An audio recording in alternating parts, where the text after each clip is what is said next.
The conversation now. Brandon Arnold is executive president at the National Taxpayers Union.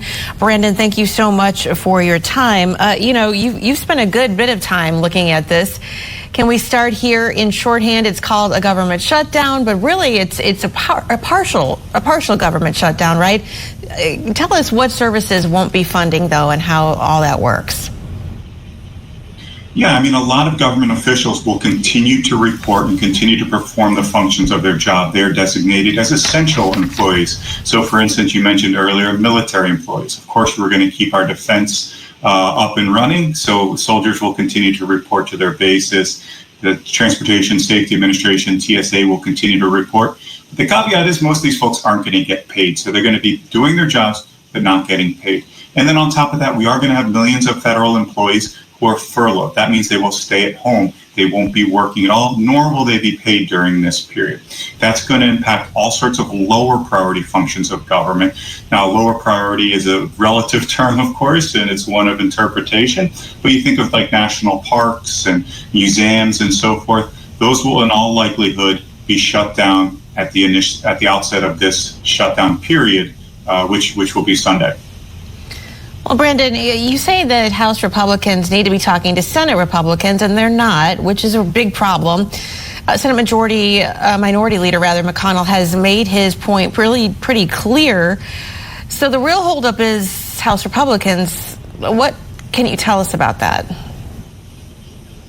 Yeah, absolutely. House Republicans are fighting with other House Republicans, and that's the problem. That's what's very different than normal shutdowns. Usually it's Democrats fighting with Republicans, president fighting with Congress, what have you. Here, Republicans are shooting themselves in the foot, and they can't seem to pass any kind of comprehensive legislation. Right now, they're divvying up the whole spending bill into a bunch of different slivers, which is normally what you do, but you do that in the spring, in the summer, in the lead up to the shutdown of the government, not hours before it's actually going to take place. So they're way behind the eight ball here. They can't agree with themselves. They need a comprehensive solution if they're going to have any significant types of leverage when it comes to dealing with Schumer, when it comes to dealing with President Biden. Right now, until they get that degree of cohesiveness that they need, they're really going to be at a major disadvantage.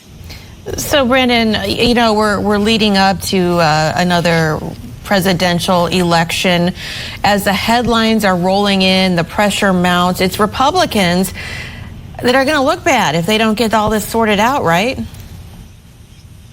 I think so. Every time there's a government shutdown, it seems Republicans take the brunt of the blame. That's just how the public views it. Now, the Republicans will say a lot of that is due to media coverage, and I wouldn't disagree.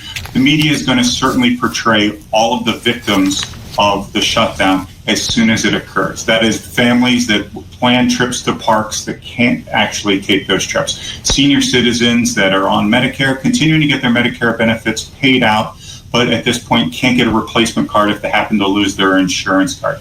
There's going to be a legion of similar anecdotes, stories of people that have been disadvantaged by a government shutdown, and all of that weight is going to fall on the shoulders of Republicans, politically speaking. So I'm somebody who thinks that we need, as a Republican Party, we need to pass legislation to keep the government open. It needs to be leaner. I am very sympathetic to the Republicans that have been holdouts here who think the government needs to be smaller because we've spent far too much money, trillions and trillions of dollars during the pandemic.